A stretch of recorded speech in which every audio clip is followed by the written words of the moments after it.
I told my husband once that there were plenty of men in my inbox who would treat me better. Bold, cruel words, the kind that can't be unsaid.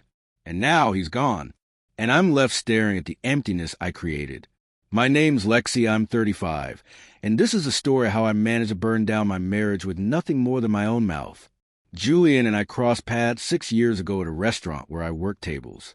He was a head chef, intense, demanding, commanding the kitchen like a battlefield. I couldn't help but be drawn to him.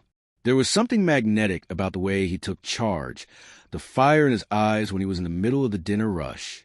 Our flirtation started in stolen moments, little glances between orders, quiet jokes during breaks. Before long, it turned into something real. 2 years later, we were married. It felt like a whirlwind romance, passion, heat, late nights, road trips, the kind of love you think only happens in movies. But here's the truth nobody warns you about. Passion burns bright, but it doesn't last if you don't keep feeding it.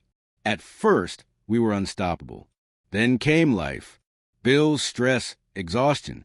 Julian's long hours left him worn down and distant, and I started to feel invisible. Conversations turned shallow. Affection became routine. The fire was gone, and in its place was silence. That's when the messages began. Nothing scandalous. At least that's how I justified it. Old classmates, acquaintances, even strangers dropping compliments into my inbox. You're stunning.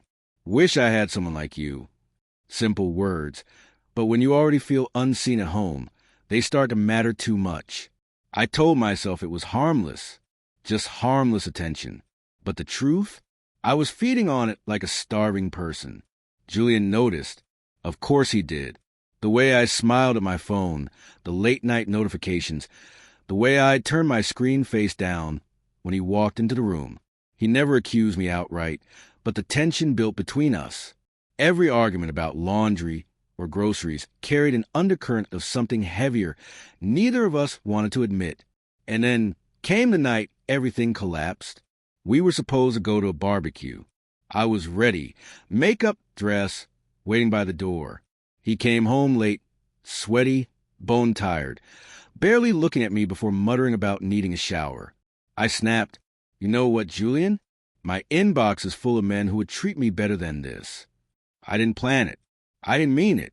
But I said it anyway. The look on his face is etched in my memory. Not fury, not even heartbreak.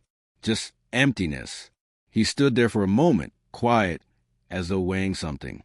Then he said, calm as anything, "Maybe you should go find one of them." And he walked out.